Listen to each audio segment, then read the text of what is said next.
Eu já vou trazer a primeira pauta aqui e jogar para o Consta. Consta, eu tenho o desprazer de ler alguns meios, né, de imprensa e dessa comunicação podre, jornalística, militante, marxista, leninista, trotskista, que me dá nojo. Mas eu tenho que fazer isso por ofício. E eu trouxe aqui 3 pautas do G1. A primeira delas envolve a Polícia Federal, olha só, concluindo que o autor do pedido da CPI dos atos, eles já chamam de atos golpistas, olha que cretinos, né? Incitou atos antidemocráticos. O deputado André Fernandes é o autor desse pedido da CPMI, que foi instaurada, a gente viu ontem, e os investigadores veem indícios, segundo o G1, de crime e ministro pede manifestação da Procuradoria-Geral da República. Aqui consta, o que me causa uma mistura de surpresa, na verdade não é muito surpresa, mas é aquele nojo que eu tenho da imprensa, é o fato de que você percebe que a Polícia Federal também está fazendo parte daquilo que a gente falava só de ativismo judicial. Existem, né, grupos dentro da Polícia Federal que eles estão agindo a mando de determinados juízes. E eles estão conspurcando a sua profissão, o seu ofício, em prol dessa militância, desse ativismo persecutório de juízes e ministros contra determinadas pessoas. E tem para mim aqui uma conotação muito clara de perseguição contra o André, o deputado, né? E ao mesmo tempo de tentativa de emplacar uma narrativa junto com a imprensa nesse quesito. Você consegue enxergar dessa forma também? Porque isso está acontecendo com o Zucco, está acontecendo com todo mundo que quer fazer oposição junto ao governo federal. É isso que eu ia falar, Marco. É óbvio que está acontecendo isso. Nós vivemos hoje um estado de exceção no Brasil, uma ditadura já instaurada, em curso para avançar rumo ao totalitarismo, e está dando um recado muito claro, né? Quem incomodar vai ser atropelado. Então, nós temos esse caso, né, que pede-se uma CPI para investigar os atos golpistas, com golpistas esquisitos, sem arma, sem muito propósito claro, com gente misturada ali que parece que era de partido de esquerda, ou com cinegrafista que monta cena de arrombamento, coisas muito estranhas, com o general-chefe do GSI ciceroneando esses terroristas, né? Tudo muito esquisito, e a própria esquerda não quer investigar isso no âmbito do Congresso. Foi contra a CPMI e lutou, e com algumas vitórias importantes, para controlar agora essa CPMI e não deixar a coisa realmente correr livre no sentido de investigar a fundo o que aconteceu. Aí nós temos o Zucco, no caso da CPI do MST, ele também já sendo investigado. Nós temos a juíza Ludmila Lins Grilo sendo aposentada de forma precoce, que é a punição do judiciário para juízes que cometeram crimes. Às vezes o cara é pego lá, assassino, não, aposentadoria precoce, né? É o máximo de punição que vai no Poder Judiciário. Mas no caso dela não tem crime, não tem nada, é criticar o governo, criticar o próprio STF, ou ser de direita, olavista. A Globo, né, o G1 dá lá a notícia, juíza bolsonarista, porque aí dá uma espécie de vale tudo, né, um verniz de legitimidade à perseguição. Mas é perseguição. Então nós estamos vendo isso acontecer em todas as esferas. Jornalistas que estão sem conta bancária, estão congelados as contas bancárias, sem rede social, estão censurados nas redes sociais e até sem passaporte. É o meu caso, é o caso do Paulo Figueiredo e por aí vai. Então, Marco, só não vê quem não quer. Que tem uma turma querendo levar o Brasil na direção de Cuba, Venezuela, China, Nicarágua, e que quem ficar no caminho, quem se mostrar um empecilho, uma barreira, um obstáculo a esse projeto de poder, eles vão mirar nessas pessoas e vão tentar destruí-las, né? Não há mais nem mesmo uma pátina de legitimidade nesse troço, né? E a mídia, infelizmente, é parte do problema, porque está mancomunada, fez um conluio com essa turma autoritária, quiçá totalitária, que não aceita dissidentes, que não aceita críticos, que não aceita pensamento independente. E nessa linha que o Consta falou, eu achei perfeito, Consta, porque é a imposição de um espectro de medo, assim. É a cultura do medo, onde a gente sabe que a esquerda prospera. O jornalista que contribui para isso, ele é cúmplice de regime totalitário. Não só é mais do que uma vergonha, é um ato criminoso do ponto de vista ético, moral e da profissão, deontológico da profissão de jornalista, Adriles. Em nota, o deputado disse, se fazer uma crítica ao ativismo judicial for crime, então não existe mais democracia no Brasil. Gostaria muito de depor na CPMI do 8 de janeiro, dessa vez publicamente, à luz do dia, para que o povo brasileiro veja o quão absurdo é essa investigação. Então, quer dizer, o deputado que propõe a CPMI, ele quer depor nela, porque ele está sendo objeto de... É mais do que um lawfare. É uma perseguição também midiática desses jornalistas militantes. E, veja, não há ditadura que tenha sido instaurada no mundo sem a conivência, sem a cumplicidade, na melhor das hipóteses, o famoso silêncio cúmplice, mas, via de regra, aplausos, incentivo, endosso de uma parcela da população tida como moderada, porque os primeiros alvos dessa ditadura são desafetos seus. Então, veja, nós podemos falar disso depois também, mas esses atos aí, essas manifestações que estão sendo convocadas por uma turminha oportunista como o MBL. Chegou no Deltan, muita gente despertou e falou, não, que isso, que absurdo. Só que eles esquecem o que aconteceu até agora. Eles fingem que não houve perseguição ao Alan dos Santos, a Ludmila Lins Grilo, a mim, ao Paulo Figueiredo, ao Guilherme Fiuza, ao Daniel Silveira, que está preso e a chave foi jogada fora, né? Porque já tem que começar a valer a punição e dane-se a graça, o indulto, porque valia até o Bolsonaro, mas o Bolsonaro a gente não gosta, então não vale mais. É tudo muito escancarado. Então não existe ditadura que avance sem os aplausos dessa turma oportunista, dessa turma covarde, dessa turma que está lá nas redes sociais falando, não, mas o alvo é o Constantino, eu não gosto do Constantino, ele é radical, ele é de direita, sei lá o quê. Então, eles aplaudem. Aí a água começa a subir e bater no bumbum de todo mundo. Constantino. Aí, quando chega no bumbum limpinho da turma dos sapatênis, da turma dos isentões, aí eles falam, não, que absurdo. Mas olha, isso era tão previsível, é aquele alerta daquele pastor luterano, na época do nazismo, Exato. O Niemöller, que era um cara até de esquerda, e ele falava, vieram pegar os comunistas, eu não era comunista, deixei, vieram pegar os sindicalistas, eu não era, deixei. Mas, aí quando vieram me pegar, não tinha ninguém para ouvir minha voz. Então é mais ou menos isso que nós estamos vivendo no Brasil hoje. Dê uma zapeada por aí, dá uma olhada nas redes sociais, não é nem só a velha imprensa. É um bando de gente aplaudindo, torcendo, você vai ser preso, você... Aí você pergunta assim, por qual crime exatamente? Aí o cara não quer saber, não importa, é golpista, é bolsonarista. Ô, Constantino. Então, essa é a turma que planta as sementes, pavimenta o caminho da tirania. A questão que se coloca, Constantino, você bem disse que, eventualmente, parte da sociedade sempre apoia qualquer ditadura no mundo. Mas o caso do Brasil é absolutamente sui generis. A gente tem um triunvirato, uma diaboliquíssima trindade do mal que é encampada. Primeiro, você tem uma ditadura do judiciário que não tem em nenhum canto do planeta de maneira tão ostensiva e tão objetiva quanto tem aqui. Você tem ministros rasgando a Constituição à luz do dia, atropelando leis, prendendo, perseguindo, censurando sem o legítimo processo legal, sem sequer uma acusação formal, sem as pessoas saberem do que estão sendo acusadas. Eu tive o Twitter removido também, não soube. Até hoje, por quê? Você também, o Paulo Figueiredo, a Bárbara, todo mundo não sabe. E aí você tem o judiciário, você tem o executivo candidato a ditador, como espécie de primeiro-ministro dessa ditadura, e você tem a coisa que é mais grave, essa anuência, essa complacência de uma imprensa, quer seja por razões ideológicas, idiopatas, na verdade, ou por questões financeiras. O caso desse deputado é sintomático, ele simplesmente convocou a população a fazer um protesto contra Lula, contra a eleição do Lula, contra aquilo que ele chama de parcialidade da justiça eleitoral, e por isso está sendo investigado, por isso está sendo colocado como autor intelectual dos atos golpistas do 8 de janeiro.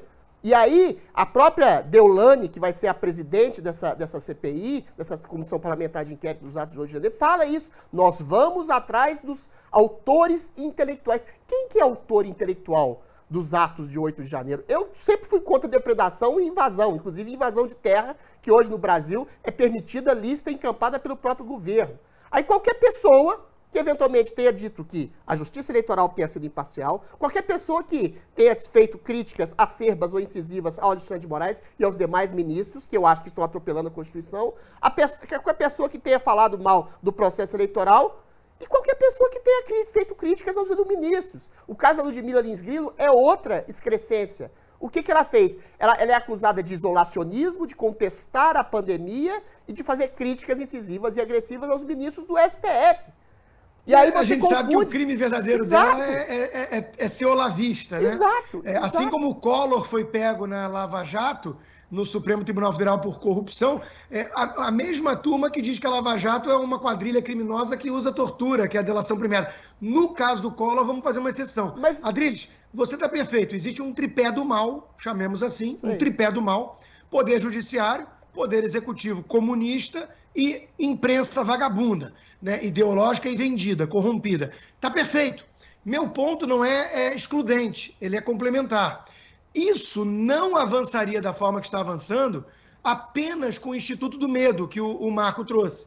Existe já um clima meio Stasi, né? Vamos lembrar que na época da Stasi, da Alemanha Oriental, você tinha medo porque o seu vizinho podia te denunciar, né? Mas esse é meu ponto.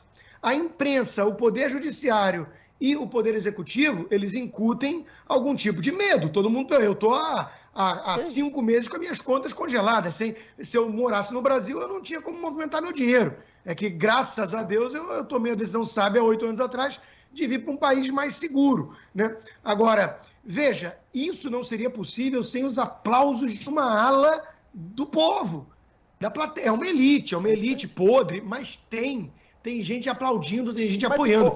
E eu tive acesso meses depois à parte do meu inquérito. Eu não posso entrar em detalhes porque corre sob sigilo e aí seria crime entrar em detalhes, né? Eu já conclamei o ministro Alexandre a divulgar. Poxa, se ele acha que tem tanta coisa contra mim, abre. Pelo amor de Deus, ministro Alexandre, abre o meu inquérito para todo mundo ver a quantidade incrível de coisa que aquele seu assessor que atirou na própria esposa reuniu lá, né? Com voto contrário do Ministério Público nas medidas cautelares impostas a mim. Mas vamos falar o óbvio que pode ser dito aqui, né? Eu sou tratado como alguém perigoso, radical. Não há nenhuma objetividade. Não há nada concreto. Eu fui contra invasão e sempre fui contra invasão. Então, a conclusão da coisa é: eu sou radical e eu ataco o Supremo.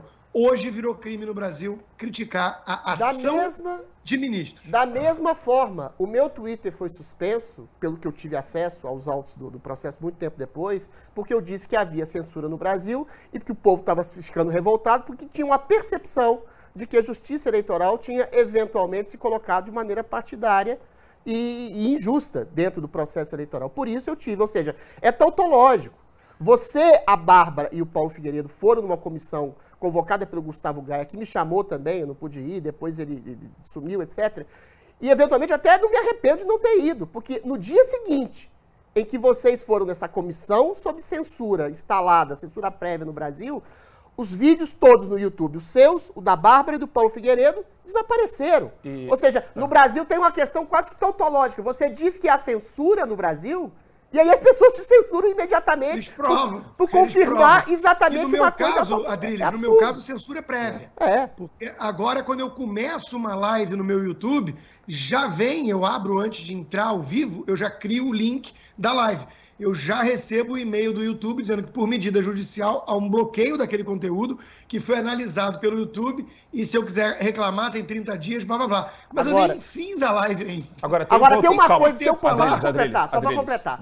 Tem um ponto que eu acho muito grave, que quando a Deolane está falando de atos intelectuais, autores intelectuais, quando o deputado, me foge o nome agora, é acusado de autor intelectual dos atos golpistas, isso envolve absolutamente todo mundo.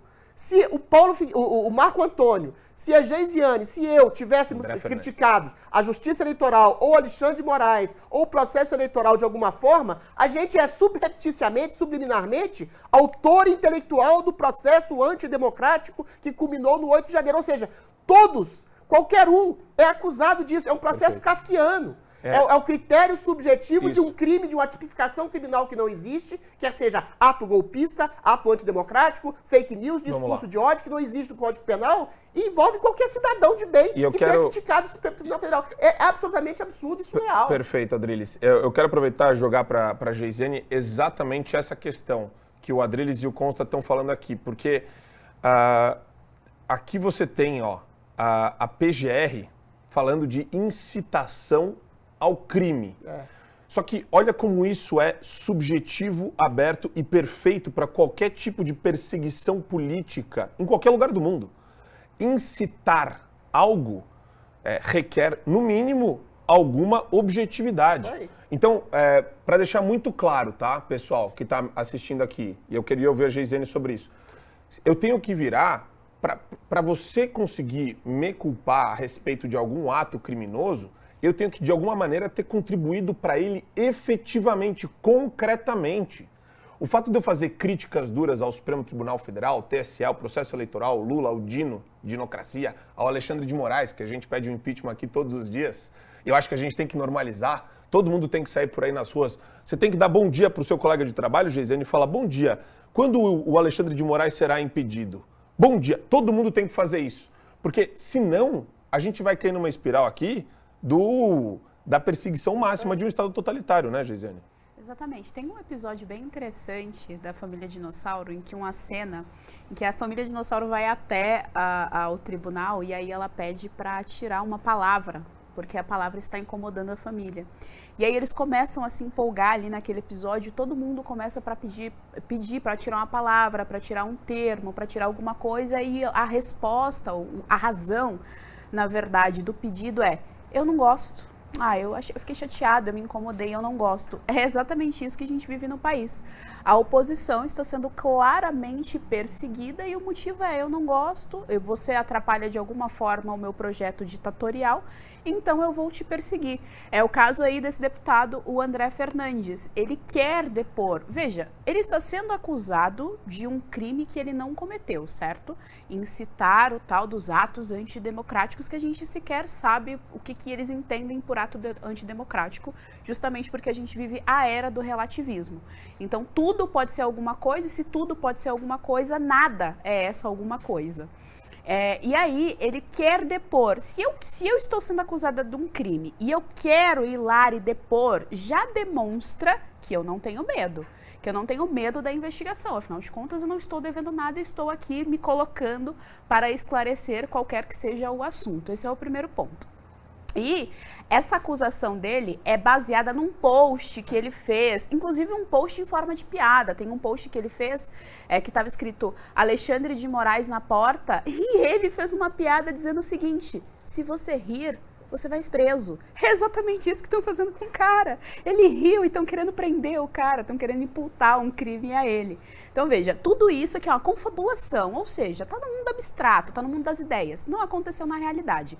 Ao passo que na realidade o que aconteceu? Gonçalves Dias abriu a porta para que vândalos entrassem dentro do Congresso, foi isso que a gente viu naquele vídeo. Um belo copo de água. Exato. Não, ele serviu água, suco de laranja, café, ele veio, pão ele falou, de queijo. Orientou, é por aqui, segundo ele, essa orientação, ele tava que nem aquele pessoal do aeroporto, com aquelas luzinhas assim, ó, orientando o voo dos vândalos. Segundo ele, aquilo era um gerenciamento de risco. A gente tem um vídeo de um cara que abriu as portas do Congresso para que vândalos entrassem, e esse cara não é acusado. Esse cara não é acusado, Gonçalves Dias não é acusado por nenhum tribunal desse país de ter incitado atos antidemocráticos. O que ele chama de antidemocrático é uma crítica ao judiciário, uma crítica ao executivo. E veja, a democracia, ela mora justamente aí. A democracia é um ato constante, e o fato de eu poder criticar determinados indivíduos que estão em determinados postos de poder dentro das instituições brasileiras é justamente a democracia. Quando a gente perde tudo isso, a gente perde a racionalidade do processo. O que acontece hoje no nosso país é que a instituição judiciária não tem racionalidade. Como ela não tem racionalidade, a lei não tem racionalidade. Então, aquilo dali, a letra da lei é julgada a bel prazer do cara ali, do juiz. Como no caso do senhor ministro Alexandre de Moraes. Ele é a lei. Se ele é a lei, não há um processo de racionalidade. Quando isso cai, quando essa instituição cai por terra, quando a gente não tem mais essa racionalidade, o que sobra é a manipulação. E é aí que entra a imprensa. Então eu preciso manipular todos os corpos políticos para fazer com que você acredite que, de fato, a ala bolsonarista é antidemocrática, que a direita é extrema-direita, nazista, fascista, genocida e assim por diante.